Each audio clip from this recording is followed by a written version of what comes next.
He went looking for the healer. Now, when he found the healer, what's it say that he did? It says there in verse 13 that he found him, and he says, "Hey, Jesus, I've gotten a raw deal here. I didn't ask for this leprosy. I didn't do anything to deserve this. If you're this healer guy, get over here and take care of this right now." Is that what he did? Is that what we do? Yeah, sometimes we do. You know why we do that? Because we really think we're something. I am entitled to better than this.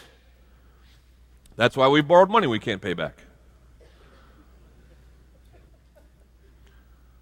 That's why we've, emotionally and just vomited on people in our relationships, in our families, and in our spouses and all that stuff. That's why we hold people hostage with our words and our actions. Why? Because, darn it, we deserve better. This is another sermon. But just in case you're unclear, grace comes to those who deserve nothing and understand that that's true. You can't be a recipient of grace until you think you don't deserve anything. It's called humility. It's called realizing that you're not owed anything by some divine person, healer, but you're hoping that they'll be able to provide for you by their grace. This leper approaches Jesus, falls on his face. Did you see that there? He fell on his face. I mean, he wouldn't even look Jesus in the eye.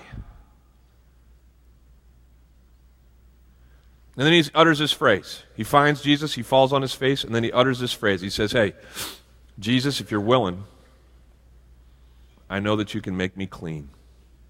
What an interesting phrase. No entitlement there.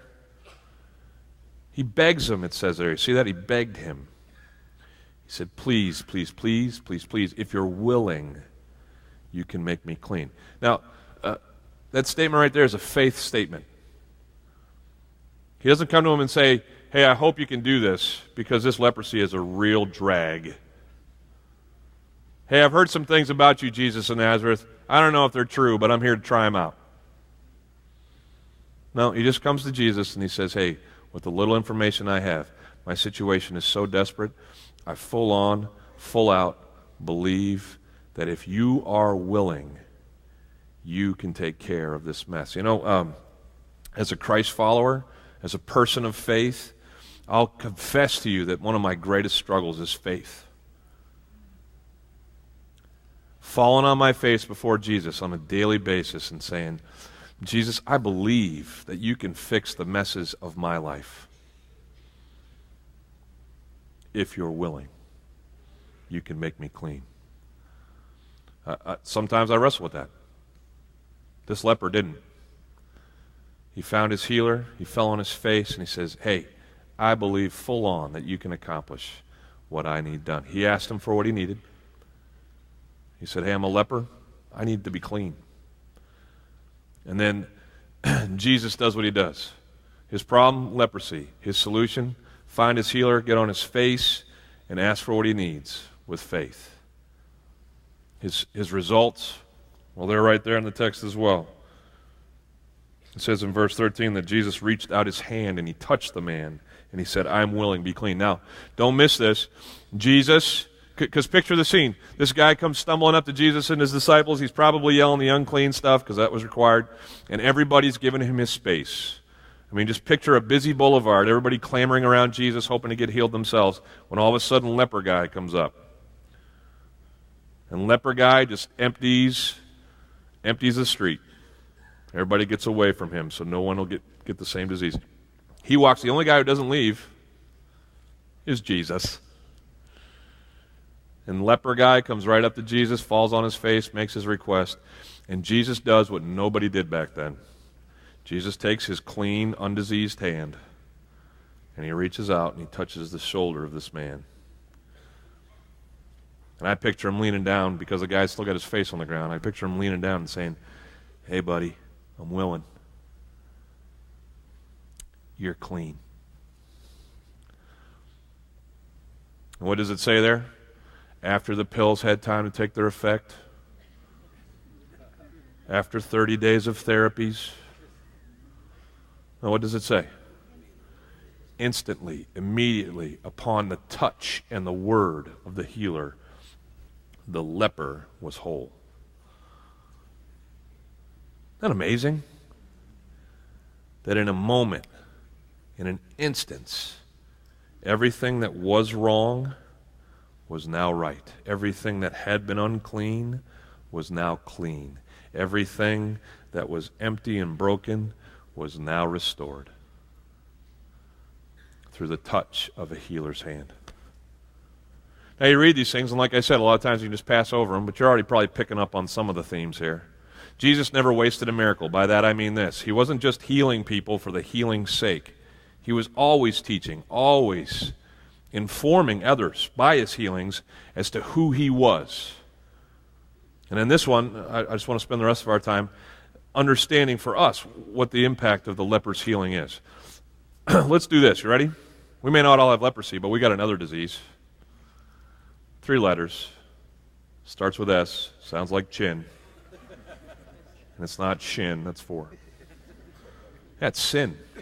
If you read the Bible record, you know that for the first couple chapters in the Bible, things are great. Party on. God made man, everything else. It's a big party in the garden. But then the party's over because sin enters into the world. And sin has this amazingly devastating effect on everything that God has created. Sin comes into our lives in a couple different ways. First of all, sin comes into our lives through us. Has anybody ever sinned? Did anybody sin on the way to church this morning? Be honest. Did you confess it? Did you apologize for those words you said? Did anybody sin this past week? All right, some of you aren't raising your hands, so there it was. Way to go. Now, we've all sinned. The Bible tells us in Romans that we've all sinned. We've all fallen short of the glory of God. Everybody in here is a big pile of sin. You're like, well, I'm not that bad. Yes, you are. One of the sins that Satan convinces us of is that we should compare ourselves to everybody else, and therefore we'll feel better than they are. And if we feel better than they are, maybe we'll forget that we're sinners in need of a healer, and we'll stop bothering with God. That's one of his favorite tricks. You're better than Dahmer. You got nothing on Hitler. Just keep going. You're fine. But the record stands. We're all sinners. But that's not just the only extent of sin's effect on our lives. We're all victims of sinners, aren't we? Has anybody ever sinned around you and those choices, those sins, have had a repercussion in your life? Yeah, I mean, sin just reverberates and it ripples out into the world. I mean, it leaves no innocence. We're all victims of someone else's bad choices. And then sometimes, let's be honest, sin doesn't happen because I chose it, doesn't happen because someone else chose it. It's just this broken down world being broken down. I got text messages this past week from a great old friend of mine. His kids were in my youth group when I lived in Dallas. One of his children, Hannah, is now a senior at Wheaton College. And this past week, she was diagnosed with cancer. 20 years old. And you're like, wait a minute. Hannah, the athlete, who never ate anything bad and who never did anything bad, she's going to go through the cancer stuff now? What's up with that? I'll tell you what's up with that. It's a broken world, man. It's not how God had it planned, but when sin came into the world, cancer came into the world. Death came into the world. Broken stuff came into the world. So, our disease is sin. And sin, just like leprosy, has its effect on our lives, doesn't it?